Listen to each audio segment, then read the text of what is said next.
I do want to. Okay. Good afternoon. Welcome to the November 10 meeting of the Oklahoma City Planning Commission. I'd like to welcome you to our meeting. If you have any electronic devices that make noise, if you would at this time silence those, or otherwise not use them. If you have a Galaxy 7, please leave the building. However, that being said, if you'd like to speak to us today, we'd ask that you would fill out one of our requests to be heard before the Planning Commission and bring that request to our secretary down front.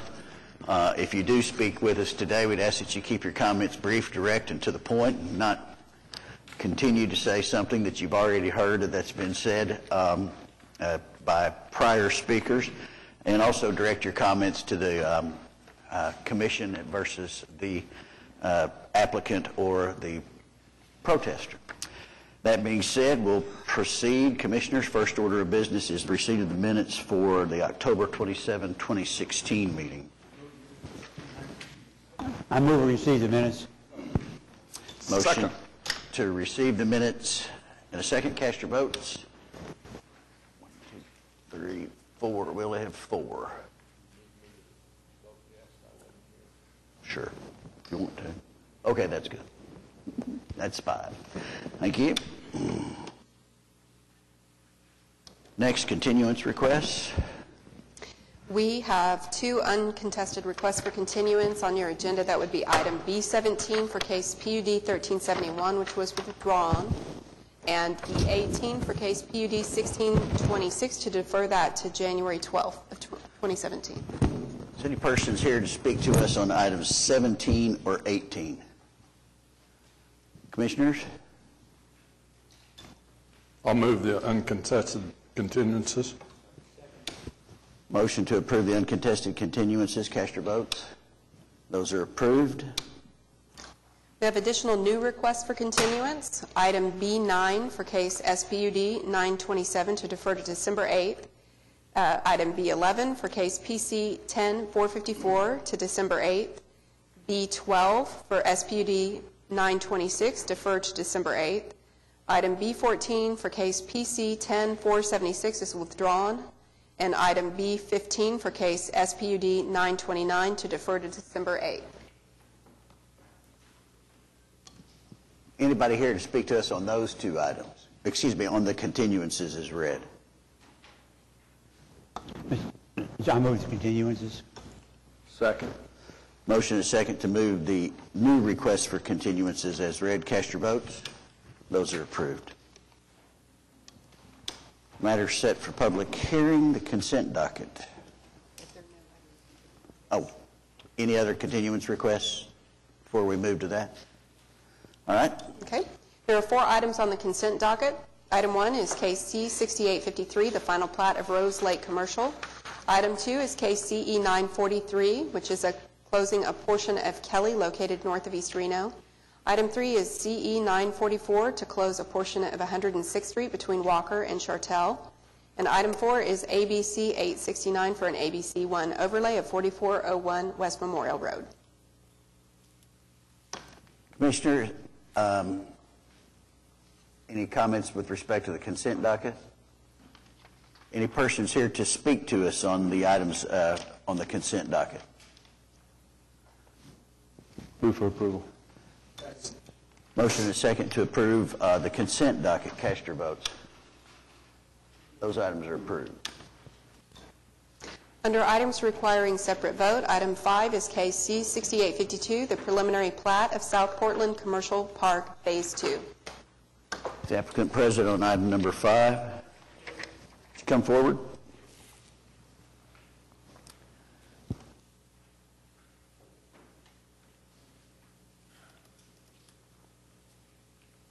you tell us your name and... My name is David Jones. I'm with the Orion Group. We're the engineering firm that has developed the plat for the developer. Your address, please? 2201 Woodhill Road, Edmond, Oklahoma. Tell us about your application, sir. Well, we've got a extension of a application that we had recently filed for additional platting on the south portion of their property. It's an area that surrounds a under construction, I guess actually at this point in time, actually open and operating Walmart facility. This is an extension of that. We're adding several additional lots Basically, we've got 2 of the lots being looked at and under contract for sale. The remaining lots at this point are still open and available for sale. We've got 2 large format lots that abut the east portion of the overall tract. We've also had an opportunity to review the staff report and agree with all the TEs in the staff report. Commissioners, nobody's signed up. Any questions for Mr. Jones? Comments? Move approval. Second. Motion is second to approve item number 5. Cast your votes. That item is approved. Thank you, sir. Thank you. Item 6 is SPUD 930 to rezone 1620 Northwest 17th from R2 and UCD to SPUD 930. Applicant present on item number 6. Come up, sir. Tell us your name and address and a little bit about your application. Chad Misseldine, 3126 South Boulevard, Suite 145, Edmond, Oklahoma. Just looking to have this property rezoned to single-family, 2 and 3 residential, and multifamily. It's a house and a lot next to each other, and we purchased the property with the intent of getting some more density and offering a product. I have a real estate background in sales, and just know there's a big demand for more houses in this neighborhood, and people don't want yards, and so we drew up a proposal there, worked with Lance and worked with the engineers in water and sewer to make sure everything lined out properly, and just looking to get this property rezoned. Commissioners, any questions from Mr. Misseldine or any comments on the application? Nobody's signed up to speak on this. Well, I would just say this is kind of a continuance of this trend that we're seeing toward, sort of multiple single-family structures on, what are basically residential lots to increase density rather than, construction of what we think of more traditionally as apartment houses. So if there's not anybody else who wants to speak on this matter, I'll move for approval. Motion is second to approve item 6. Cast your votes. That item is approved. Thank you, sir. Item 7 is SPUD 931 to rezone 1621 Northwest 16th from R1 and UCD to SPUD 931. Is the applicant present? I am. State your name and your address, please, sir. Sam Day. My address is 419 Northwest 28th Street, Oklahoma City. And the lots I'm rezoning here are 1621 and 1614 Northwest 16th Street, so just south of the lots that were just presented to the council. And I'm basically changing these to something that's closer to R4, so that the new buildings there can mimic the historic development there in Gatewood, which allows for fourplexes, duplexes, small multifamily apartment development. Right now they're R1, which prohibits that. And if you walk within a 2-block radius, you can see there's more duplexes and fourplexes than there are single family. So this denser pattern is also consistent with a comprehensive plan that calls for 10 to 40 dwelling units an acre here. The only thing I'm really changing from R4 are the setback requirements, and I'm increasing the allowed density slightly to allow for 1 dwelling unit per 1,000 square feet instead of 1,250. If you would, describe the screening fencing that you intend to put up. One of our persons who signed up want to address that point, and maybe we can anticipate that question or concern, if you would. They wanted to address what? The screening and fencing? Fencing, screening with respect to neighbors. I'm not sure that I changed that. I'm not sure that I changed the screening and fencing. So the PUD says that you want to do, our staff report says you're going to put a no less than 6 foot and no greater than an 8-foot high fence or wall along the boundary. Which I believe is standard for R4, correct? Okay. And it'll be stucco, brick, stone, or wood, or any combination thereof, solid and opaque, et cetera, right? Mm-hmm. Okay, and that's what you intend to do? Not necessarily. Let's see. Which section is that in? That would be section 10 on the staff report. Gotcha. Do you have a staff report? Site-proof screening? Right. This is just if fencing is built, correct? Like in No, R4? not necessarily. This is a requirement of the application. So that's what Mr. Clinton will be here to speak to us about when he comes up. So we want to make sure that,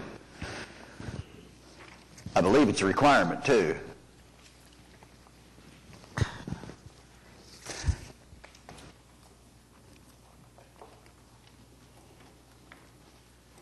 I guess I'm not seeing where you're pointing to. I see item 10, but that just, in my staff report, says is on front yard fencing.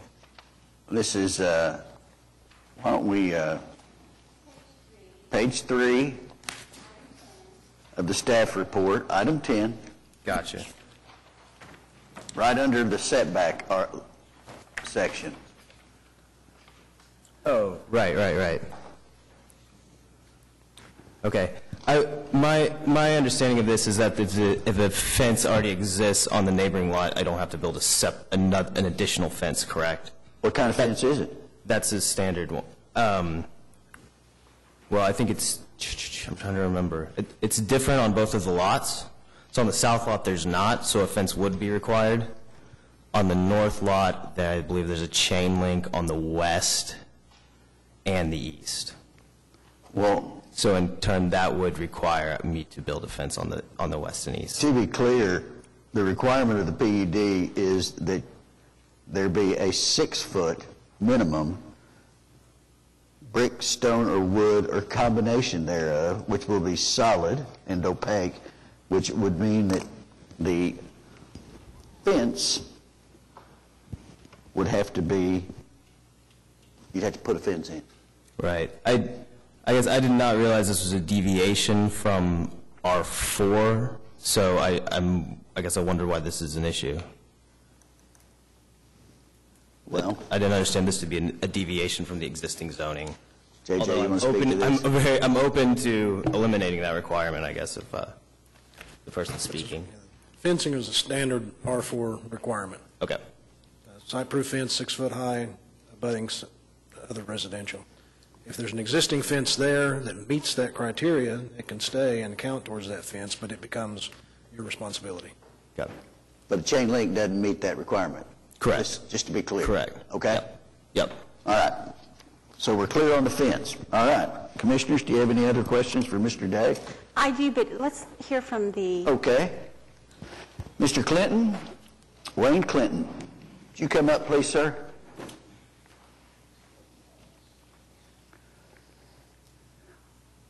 Give us your name and address, if you would. Wayne Clinton, 1620 North Marion Avenue. It's the, Do us a favor, sir. Would you either get a little closer to that sorry. microphone or... I'm a little hoarse today, sorry. Well, that's a lot better right there, okay? Wayne Clinton, 1620 North Marion Avenue. It's the lot that abuts the rear of this property on 16th Street. That would be, is that the south? Yep. Okay, thank you. Right there, right where you're on it. All right. I mean, as long as he puts up a 6-foot fence, that he can. I have no objection to rezoning at all. That's just it. I just don't want what's existing there now is a 4-foot chain link, and if he's going to do something with that, I'd want a fence. That's all. All right.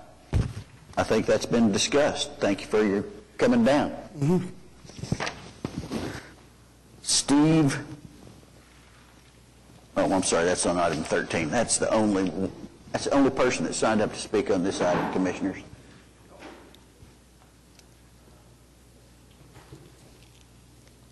Commissioners, any other questions for Mr. Day? Mr. Day and I met yesterday on site, and we talked about a number of concerns that I had about this application, and we're able to resolve most all of them with the idea that what we would do is approve the zoning today and have him come back to us with a specific plan. I have some concern about the use of permeable surface parking on site, since we have not yet sort of developed standards for those.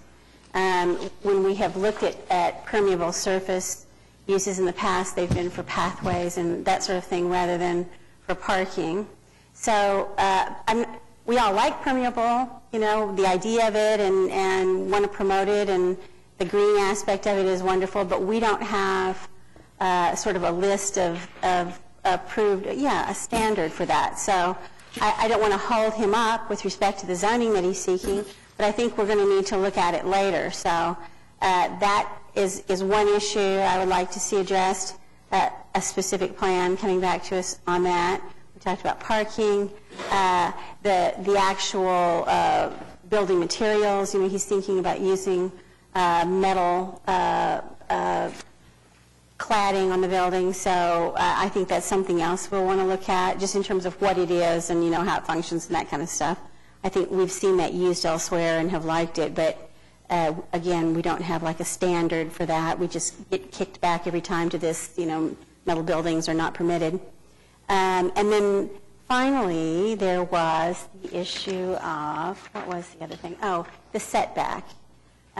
The staff report reflects that the application is seeking a 5-foot front yard setback, and that is not consistent with the other buildings there on this particular block, which is, you know, definitely a residential block.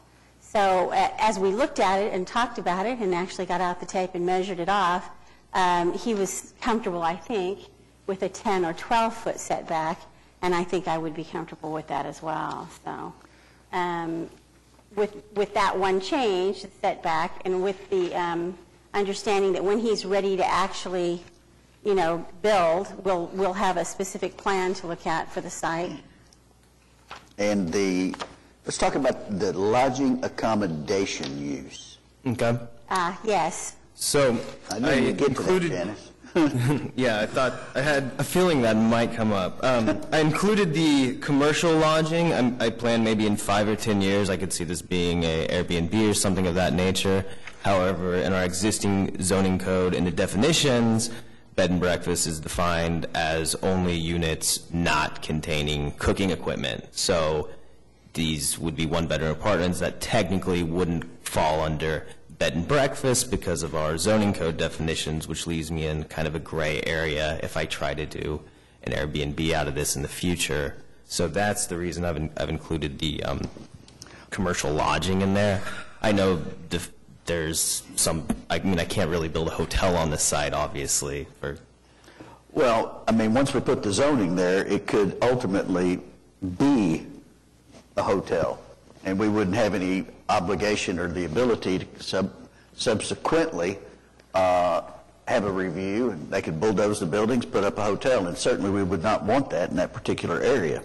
So that use unit is troubling for us, not necessarily for your particular use, but for a subsequent use by a different owner, or maybe in the future things change, right?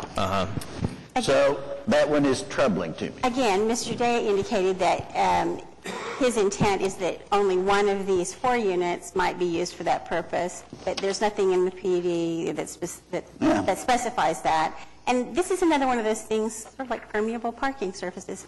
You know, Airbnb is something a lot different than a hotel. Right. It's something that is definitely, you know, a growing use. It's something that I can certainly see a lot more, certainly infill developers wanting to take advantage of. But our particular code just does not deal with it for the reason that it's just too new. And I would like to see us come up with some language and some standards that we can be comfortable with. How we deal with this particular one here today, I'm not quite sure.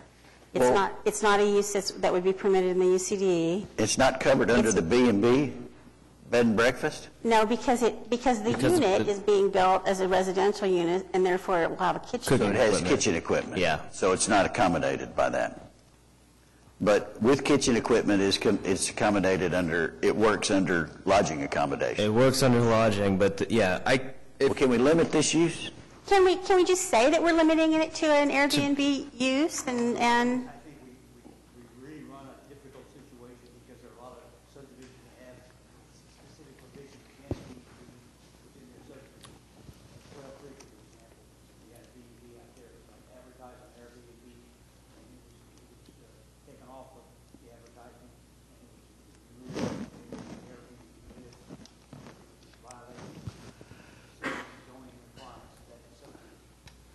Pat, why don't you, if you could, put your microphone on so we can, Oh, I think there you go. we had a situation in Quail Creek. We had an Airbnb facility out there, and they violated the provisions in the subdivision regulations that subdivision was adopted under, and we had to take it off, close it down. What about just limiting the units? That use, you mean? Yeah, on that use specifically, saying no more than 6 units. I think that I kind we of... got to take out Airbnb entirely. So you want to eliminate the whole use unit, 8300.5 lodging accommodation? No, not eliminating the entire use, limiting it to 6 units. Well, that sounds a lot more like a hotel. Yes, it does. Well, I don't think you can run a 6-unit hotel. Well, you have Well, I've seen- to collect occupancy tax on that building. Well, I do either way. If it's more than 1 unit, I still have to collect Well, hotel but tax. as an Airbnb, it would be turnover over and over and over again, and each time it turns over, you have to collect a tax on it, Right. and that makes it more difficult.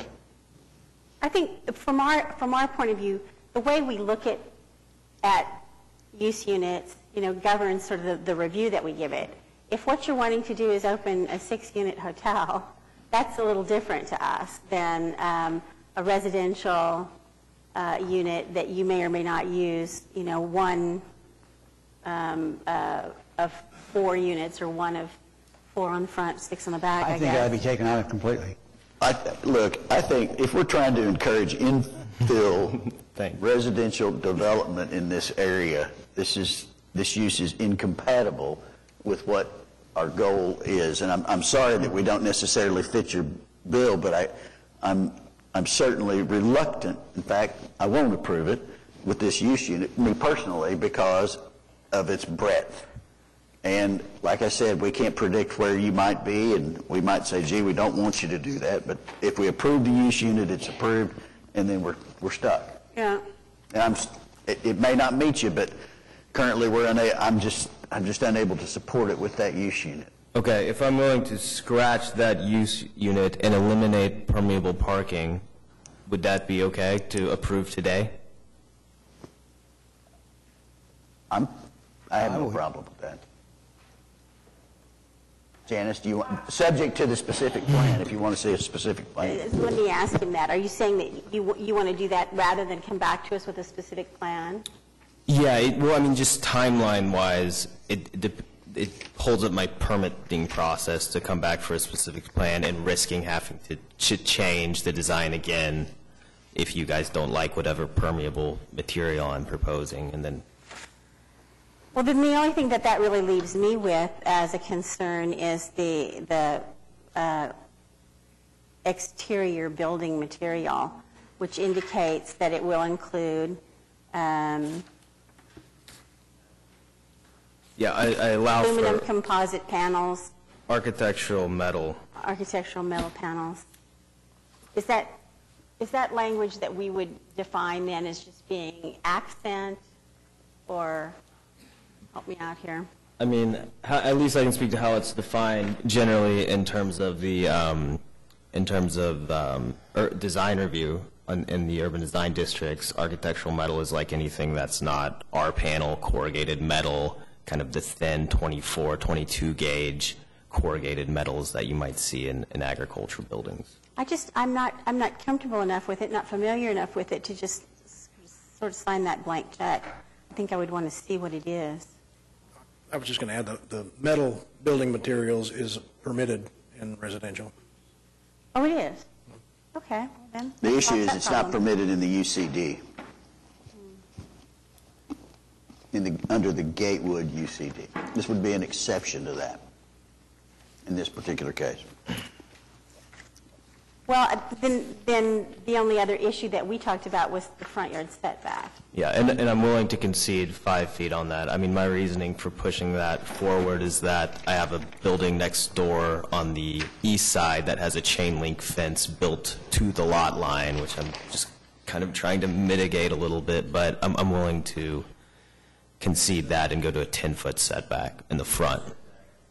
10-foot setback, right? No permeable materials. Deleting the use unit 8300.5, which is the lobby, lodging accommodation. And then, of course, the TE as the requirement with respect to site-proof screening as it's written in the... As it is in... As set out in this staff report. And then there's no other TEs, Commissioners. Then if nobody else has anything to add, I'll move approval with those conditions. Okay. Got a motion? Second, with those conditions. Nobody signed up to speak on this, or anybody else to speak on this besides Mr. Clinton? Mr. Hensley, one thing, is there any permeable paving listed in my application that you guys would be comfortable approving today? Or are none of those acceptable? And maybe this is a question for Janice. I think that, frankly, I'm not sure what pervious concrete is. That's just my lack of knowledge. But for me, the modular pavers, the grid pavers,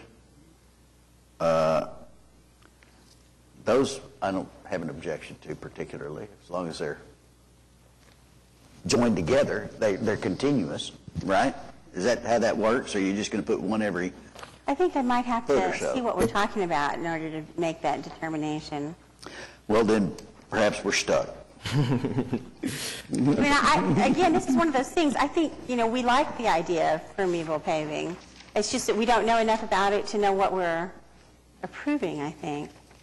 Mr. Day and I talked about,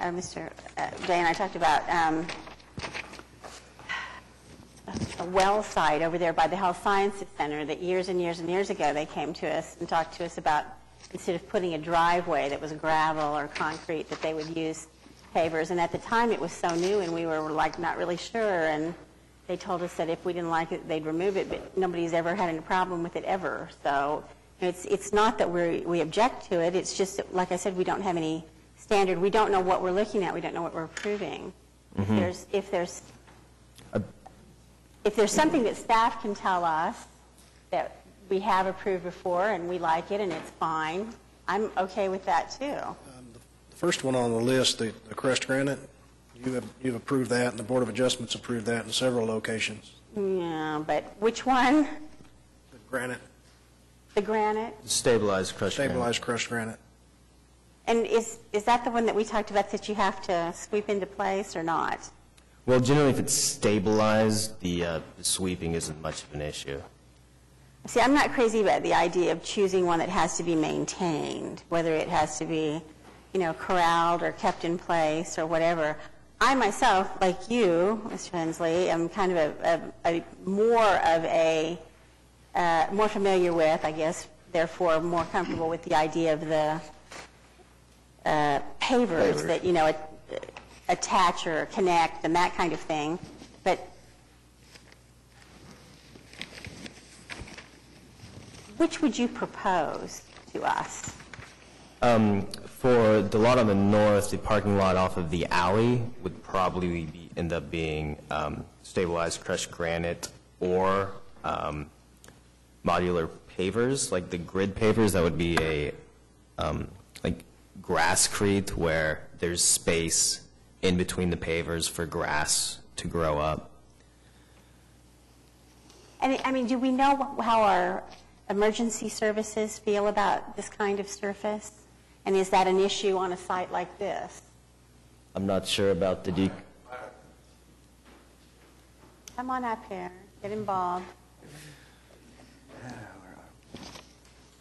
Curtis Liggins with Public Works. As you, if he didn't spec a type of paving, whatever he's going to use, and I would believe we would prefer that he not place anything like that in the easement or the right-of-way. And if you don't allow approval, which we would highly recommend that you don't allow that in an easement or in the right-of-way in the SPUD document, but that he would have to put forth a spec of what it is. There's a cementous-bound porous pavement that has cement that binds the aggregate together so it has space in between. It allows the water to go down between it. But to use that as a parking lot or something like that that's outside the right-of-way, then that would be up to you to Is it possible for us to approve this as a permeable surface for parking, subject to approval of at Fire and permit Public Works stage, and- whatever? Yeah. Can we do that? I would prefer to go back to where we were, which was No. concrete, no permeable. I mean, we had a deal. So that's the deal I'm prepared to make. I'm willing to do that. I was just trying to get my little 2 cents in for the environment. I appreciate that. Okay, so that's a motion. Didn't we have a motion and a second? Yep, let's vote. We just hadn't voted on it. Motion and second to approve item 7 as conditioned. Cast your votes. It's approved. Thank you, Mr. Day. Okay, item number 8, SPUD 935 to rezone 1541 Northwest 2nd Street from R3 to SPUD 935.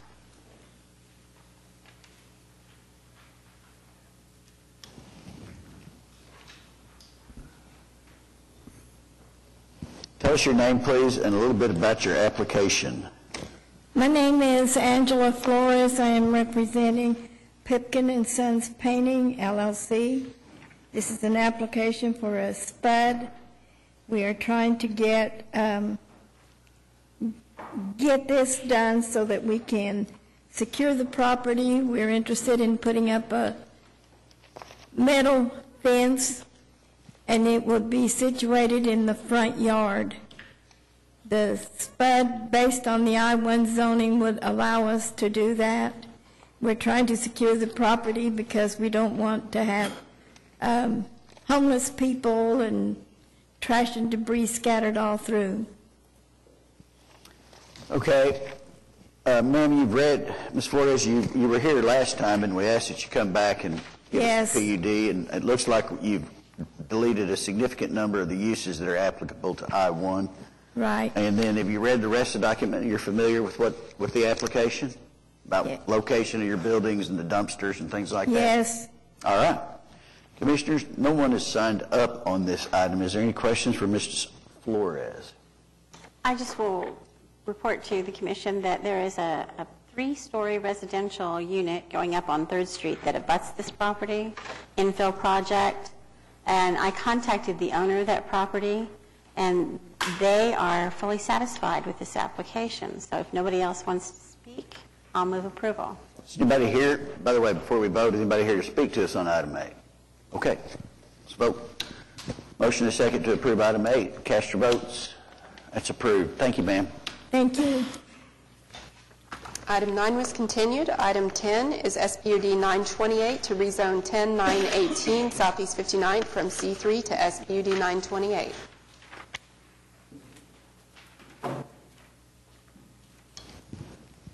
How are you? Fine, how are you? Would you tell us your name and a little bit about your application? Okay, my name's Jeannie Randall. This is John Crossett. He's actually the owner of the property.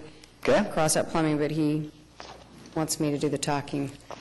So basically, it's a C3, and we're just trying to, he's got his own plumbing shop that we really didn't know what we were doing when we bought the property, and found out metal buildings weren't allowed as we are 3/4 of the way through. So we're just trying to get it rezoned so that we can change some of the restrictions, basically. It's out in a very rural area, out near almost to Choctaw, but anyway. So anyway, that's what we're trying to do. What else do you need to know from me? Application's pretty clear on its face. I don't have any questions. Commissioners, nobody's signed up to speak on this matter? I might point out on this one, I did the initial appraisal for a bank, so that indicates that I have no interest in this property. And that is about 3/4 of a mile south of my house. And I have no problem with the application at all. So, you want to make that a motion? I'll make a motion to approve item number 10. Motion is second to approve item number 10. Cast your votes. That item is approved. Thank you both. Thank you. Items 11 and 12 were continued. Item 13 is case PC 10-475 to rezone 14-432 Southwestern from AA to O2. Hello, Dwight. Good afternoon, Mr. Chairman, members of the commission. My name is Dwight Butler with Anchor Engineering for the applicant. And we have 0 TEs. I'd be happy to answer any questions you may have. Dwight, we have a couple of folks signed up to speak on this one. Maybe we hear from them, and then we'll see if we have any questions on this, okay? Yes, sir. Mr. Hall, is it Hall? Steve Hall? Could you come up, please, sir? Hi, Steve Hall, 14501 Southwestern, across the street a little bit. The only problem that I've got is, or the only concern that I have is if the property were raised, I think it would add to the problem that has been created by Orr Family Farm as far as flooding the west side of Western, and it is substantial. Okay. We'll ask Mr. Butler to address that when he comes back up. So you're saying if they raise the property, raise the grade. Right. Okay.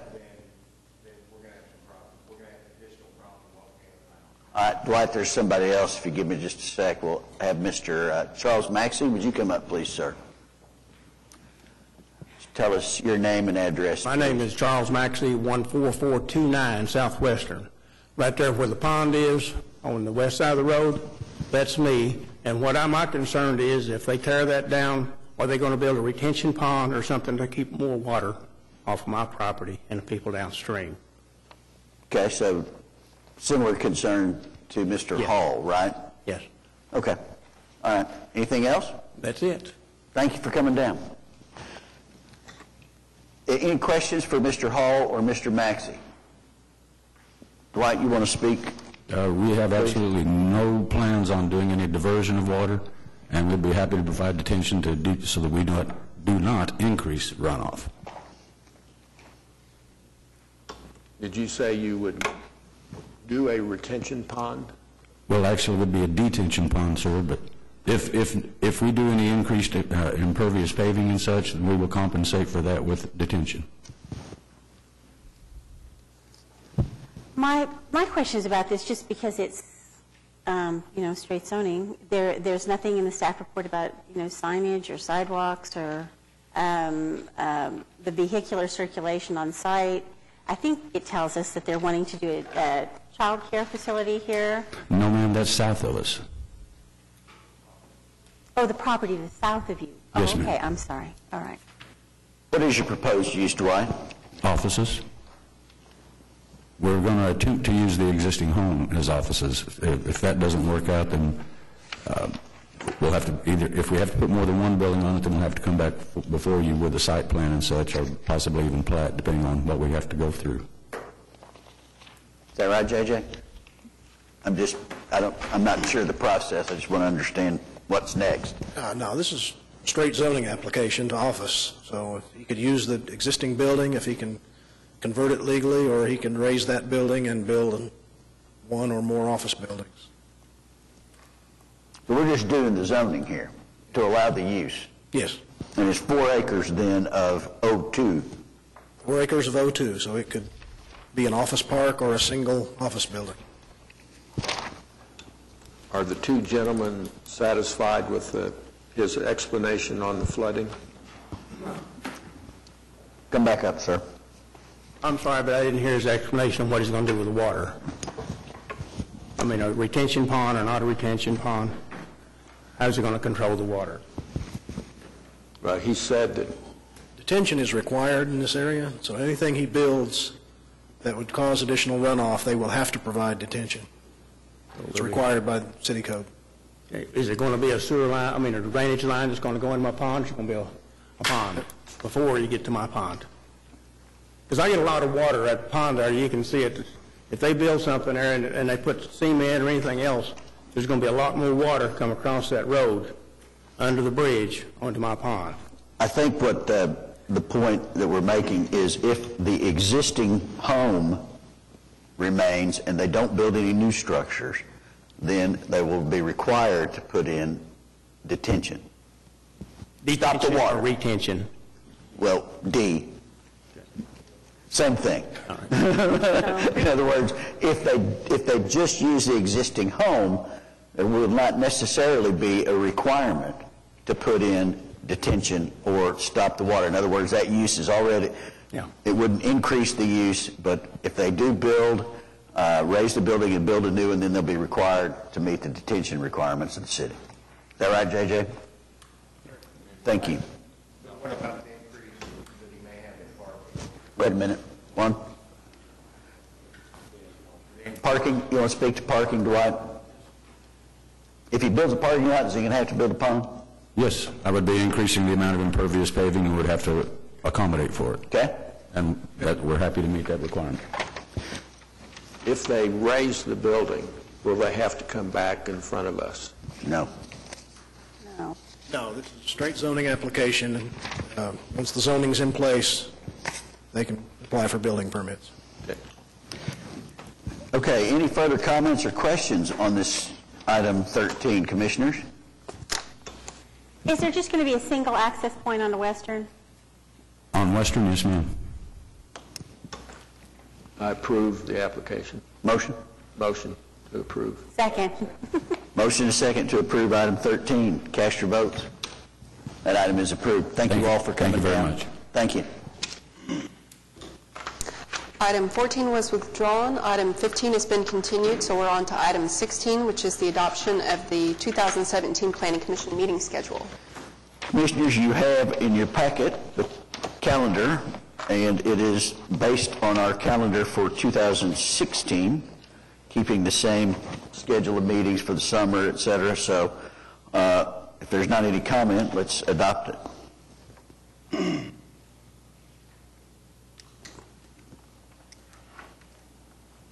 I'll make my pitch one more time. I would really like to see us have only one meeting in June and 2 meetings in August, since, that's what the school year reflects currently.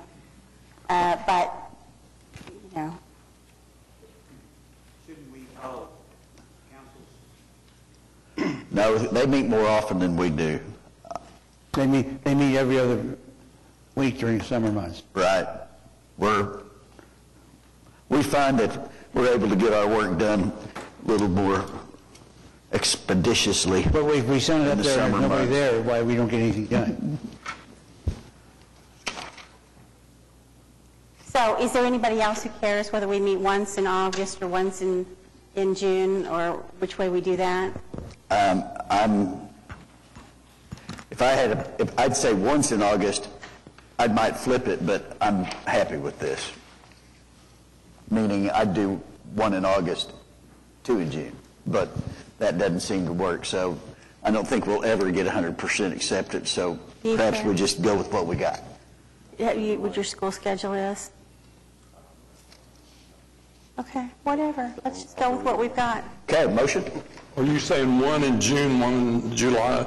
1 in June, 1 in And 2 in July. August. 2 in August. 2 in August, okay. So we're going to reverse the schedule then? No, we're going to keep it as produced. Comments? Okay, motion? Move approval.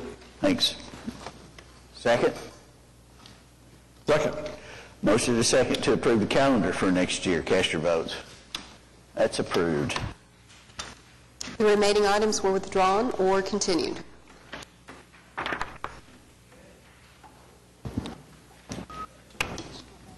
I think there is, I need to get to my agenda, excuse me.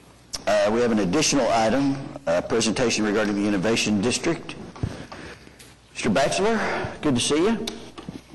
Good to see you, Mr. Chairman. I'm Dan Batchelor. I live at 621 Northwest 39th Street in Oklahoma City, and I'm representing the Oklahoma City Redevelopment Authority and the Oklahoma City Urban Renewal Authority. And I'm delighted to be here this afternoon to give you an overview of the proposed amendment to the existing Oklahoma Health Center Economic Development Plan, which was adopted a number of years ago to foster economic development in the general area of the Oklahoma Health Center. Just a word of background. We've been engaged in redevelopment in this area, which was nourished by Oklahoma City's first tax increment district, now for some period of time. something special has been happening around the world over the last decade, and that is the rise of what has come to be known as innovation districts. The Brookings Institution observed these phenomena in various cities in this country and around the world, and began to document and study what was occurring there.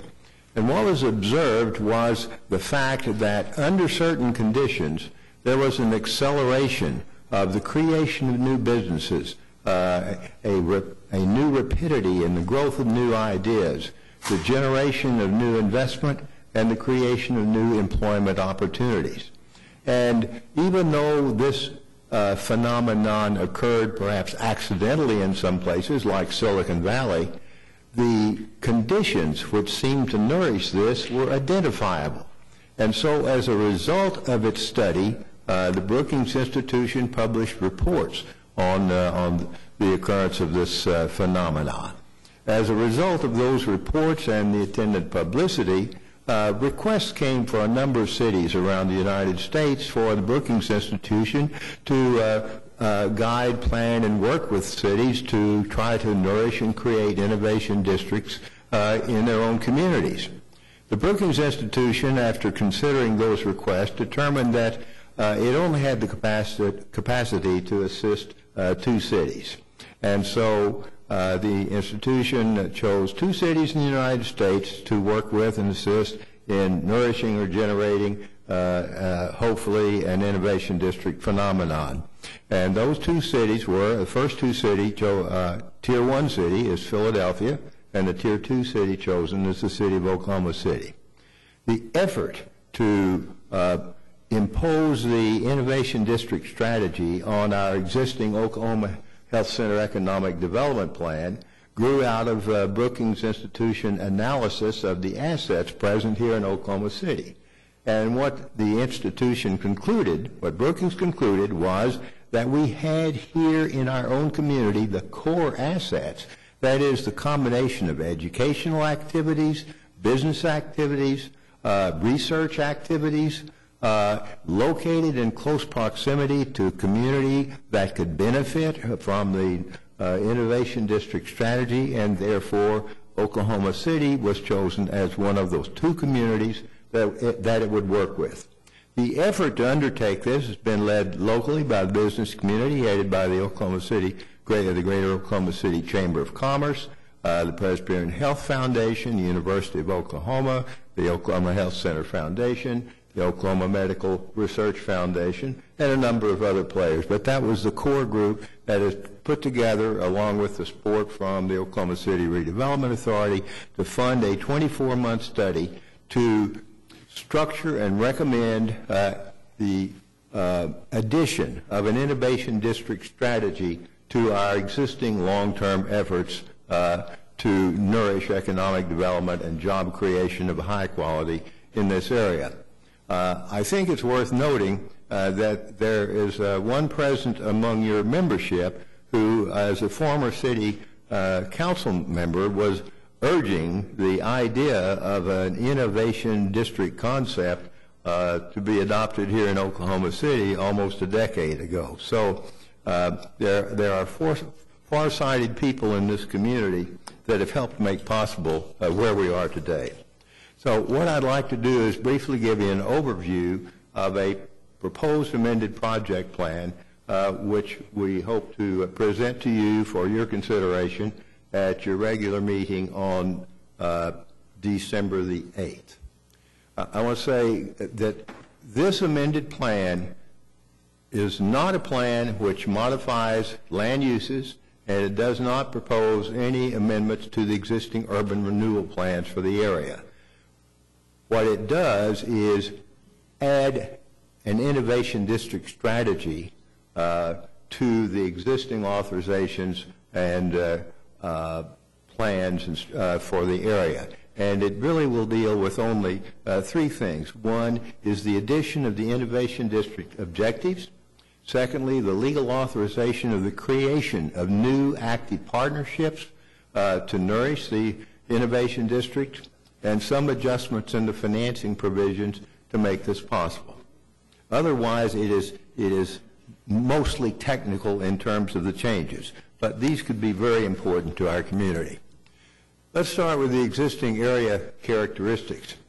Unlike most of our tax increment districts here in Oklahoma City, which nourish principally the generation of tax increments through substantial taxable development, this area is one in which most of the developments and most of the properties are owned and developed by public institutions or private not-for-profit institutions. Therefore, it does not by its nature generate the kind and size of revenue streams that you get in our other increment district projects in Oklahoma City. But what it does do in unique and high-quality manner is create new jobs, new employment opportunities. The expectation is by imposing an innovation district strategy, we can accelerate that job creation through new partnerships. But the existing area has limited amount of new revenue to be generated to do these things, but notwithstanding that, even over just the last decade, the new investment has exceeded $1 billion. It is an economic giant with respect to this community and state. It's had private not-for-profit investment of approximately $200 million, taxable investment of another $200 million. But there are really effectively virtually no revenues to nourish this project other than the HCA hospital complex and some agreements that provide for payments in lieu of taxes. The great pioneer being, of course, the agreements that we had in place with the Presbyterian Health Foundation when it developed the research park. Those revenue streams will likely be significantly negatively impacted by the transaction and new partnership that is to be created by the OU hospitals and SSM Healthcare of Oklahoma, which will result in the near future in the movement of those HCA-owned properties to a tax-exempt basis. So we will be scrambling to replace at least a portion of that lost revenue. One great positive piece here is that this project, with public land and with tax increment financing support for its parking garage, has nourished and supported the development of the GE Global Research Center, which is another one of those special assets that will contribute to the future potential of this area. Somebody's moving the slide for me. Oh, there you are. I didn't know where you were, Regina. The changes that are proposed will enlarge the project area, not the aggregate area embraced in increment districts, but that is to reflect the fact that an innovation strategy really is not so much about area location and not so much about physical development as it is about the creation of new partnerships, and I'll get to what those partnerships may be like in a moment. But it has to do with creating relationships that continue, and because of their interaction, have the effect of accelerating innovation, job creation, spinning off new business enterprises, and therefore new employment. So what will be proposed is reducing the size of increment district number 1 and increment district number 7, and out of those carve-out pieces, creating a new increment district number 11, which would embrace the GE Global Research Center, and 2 other increment districts to be activated in the future, one for the area south of 4th Street, whose development time has not quite arrived, and the area which embraces the Chaparral Apartments, which are subject, that's an area subject to a long-term restrictive use covenant, so it simply would not be available for development for a number of years. Financially, increment districts 1 and 7 are in existence. There will be no proposed changes in the budgets for those 2 increment districts. A substantial portion of those new authorizations, of those old authorizations, have been expended and resulted in the tremendous progress and development that has occurred in the Oklahoma Health Center. The new increment district number 11 would be made up of an area that embraces the GE Global Research Center, several currently undeveloped sites and other property which is held in a tax-exempt ownership and therefore can no longer contribute anything to increment district number 1, because within increment district number 1, we have already had the experience of additional acquisitions which moved the properties to a tax-exempt status. The two to be activated in the future are M, the area south of 4th Street, and N, the area of the existing Chaparral Apartments. Okay, let's go to our next slide. So we can see here in terms of the area affected, this map shows the existing increment district number 1 and the adjacent increment district number 7. I might remind you that increment district number 1, as its number suggests, was Oklahoma City's first increment district, and it became the vehicle through which the constitutionality and workable financial functions for increment districts were ultimately established, and that required litigation, went to the Oklahoma Supreme Court, and it was about the year 2000 that those issues were put to rest. And then that became the year in which Oklahoma City's second tax increment district was adopted. The proposed amended plan has these carve-outs. You can see what would remain of increment district number 1 is shown in the, I'll call it the purple. The new white area in the center, and over to the left toward the west side would be the new increment district number 11, along with some pieces along Lincoln Boulevard between 4th and 8th Street. Then the other, the future new increment districts would be south of 4th Street, we'll see it in the next slide, and the 4 square block area adjacent to 13th Street on the north. Let's look at that next slide. So here it's a little easier to see number 11, which was shown in white as a carve out on the prior slide, would be the new increment district number 11. Those to be activated in the future, M and N. M is south of 4th Street, and N is a 4 square block area adjacent to 13th Street.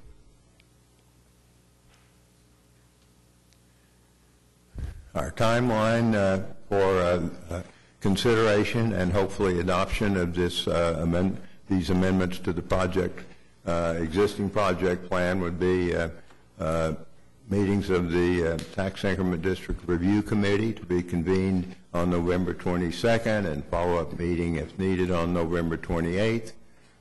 First public hearing before the City Council, that's the informational hearing on December 6th. Back before your commission for consideration on December the 8th, and the question before you will be whether the amended plan conforms to the comprehensive plan and whether you wish to make a recommendation to the City Council on that proposal. I would mention again, there are no land use changes involved in the project, nor amendments to the existing urban renewal plans. These are strategic, legal, and financial changes that would give us the power to initiate the new partnerships. If the reviews and recommendations are favorable, then we certainly anticipate being before City Council for consideration of adoption on December 20th. And it is critically important that this be done this year, or some of the legal and financial strategies incorporated in this amended plan simply do not work. Now, I wrap this up by mentioning the nature of the new partnerships. What experience has told us about innovation districts is you must create new relationships. Economic development is about a lot more than finding a business and an investor and a lender and the equity funds to get a building built. If you really want to generate things, then what you have to do, or should do, is create new interaction and connections between the business community and the researchers, between the educational community and residents of the area. And one of the things that's really important to do is, in conjunction with the activity that this tends to spur and accelerate, you must provide active support such as especially if you want to benefit the neighborhoods in the area. You must focus on providing some enhanced education, especially in the STEM subjects, science, technology, engineering, mathematics. You must provide focused training of the workforce, provide instruction in the skills that are necessary to nourish the categories of new jobs that are created by the outgrowth of the Innovation District activity. You also want to provide apprenticeships or internships for students in the area. A very interesting statistic arising out of the Innovation Districts is that not only do you get an acceleration of job creation, but approximately 50% of the new jobs created do not require advanced degrees. But what they do require is at least a high school education with competency in the important subjects and job skill training that relates to the categories of opportunities that are made available. So a category of the authorizations that are contained in this amended project plan authorizes working partnerships with the Oklahoma City Public School District, working partnership and agreements with MetroTech for job training in that case, enhanced education in the case of the Oklahoma City Public School District, then a working agreement with the Oklahoma School of Science and Mathematics, particularly in the area of developing internship programs that would be available to all students in the area, not just the students at the Oklahoma School of Science and Mathematics. But they have special skills in their ability to create the quality internships, working with the research institutions and the educational institutions in the area. And another one of those working partnerships would be with I2E, which, as you know, is a wonderful and our only entity or agency that focuses its efforts on the nourishment of new startup and young business enterprises. So we want to couple those efforts together as active partnerships, and this amended plan would provide the legal empowerments and a very modest revenue stream, principally from the new revenue to be generated by the GE Global Research Center, to nourish those partnerships. So I've taken probably longer than I intended to, but I tend to get excited about this subject and have been for a long time, and I've had a lot of encouragement along that line, for which I'm very grateful. I'd be happy to entertain any questions that you have. Thank you, Mr. Batchelor. Commissioners, any questions for Mr. Batchelor? Comprehensive presentation, Dan. I appreciate that. Thank you very much. It's a real pleasure to be here. I think it's a great idea. I think we ought to go forward with it. I think the schools can really benefit from the association and the partnership we've started. And the schools need all the help they can get right now. Thanks, Pat. I don't think we're taking any action on this today. Our next step with this will come up on the December 8th meeting when we review the plan for conformance with the comprehensive plan. So thanks again. That is correct. Thank you very much. Dan. All right. Next, communications and reports. Planning Commission committees, members, Planning Department, Development Services, citizens to be heard. I missed my chance. I really would like to see us, I don't know where we are in the process. I keep telling people, since I sit on both the Board of Adjustment and the Planning Commission, who talk to me about permeable surface paving, that we're working on that, and I don't know how accurate that is or sort of where we are in that process. I would really like to see us have a little toolbox of easily identifiable and approvable options, because I know it is something that, especially infill developers, but yeah, I'll age myself by saying younger, it seems like to me developers are really interested in pursuing, and it fits in with our own goals to encourage, green development and so on. So, yeah, this issue has been on our radar and on our list since we did our Green Infrastructure Task Force, which made recommendations specifically to that. We started having discussions maybe 5 or 6 years ago with departments that do have technical and operational feedback toward this issue. Fire department, public works department, those standards were not developed, unfortunately, or not agreed upon at that time.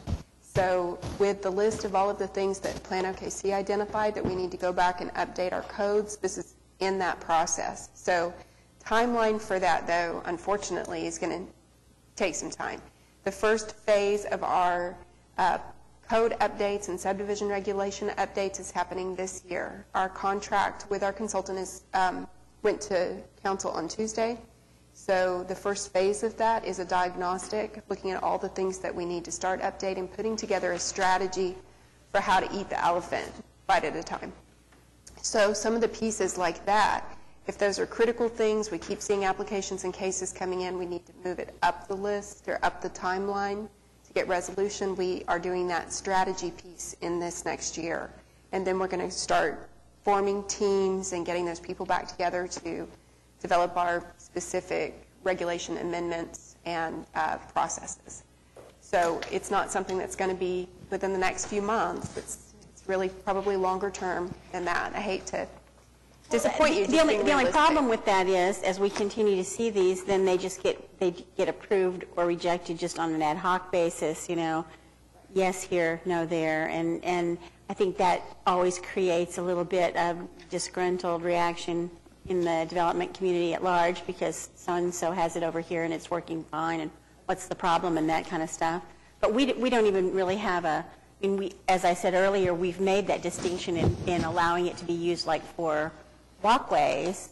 We're a little less, and we fairly often allow it to be used in areas that are not, they're required parking, but they're not used every single day, kind of applications, you know, where, yes, they've got to have some, but really the only people that come are the people who work there and that kind of thing. So, I mean, it just becomes sort of random and ad hoc and not very well evenly applied, and I think that's always problematic. We can develop a strategy to maybe put some things up on the front burner and get some more clarification on that. Then that's what we need to think about in these next few months. To that point, though, I would say that if the developers become serious about this, then there's also their role in the education process, and they can bring in and say, this is what I'm going to put down, this is what it looks like, this is what it's made of. I mean, if they really want it bad, they'll start getting it together and figuring it out, and they'll take on that role of moving forward with some standards. So I don't think it's all us. I mean, I get look, I'm not against it at all, but when you say, gee, I'm going to put down 5 surfaces in an application, no specificity with respect to any of them, that provides us no guidance, then my bias is to say no in that circumstance. And so if they want to get prepared and come down with a viable plan, I know we've always been receptive to discussing those issues. Because I know some developers who've put in permeable concrete in their streets. Tim Johnson can tell you about some of those. Yeah. So I mean, there's knowledge out there. So on the one hand, I think, you know, what we saw here today was just an attempt to provide us with a range of options. But I agree, it's a little easier to grapple with if it's more specific. Right. I will just say, for what it's worth, that I've spoken to any number of architects and engineers who would love to get involved in helping the city along with this process. So I think they're out there to be called upon if we need them. Okay. Thank you. All right. I don't have anything else. Motion to adjourn? Thank you. We're adjourned.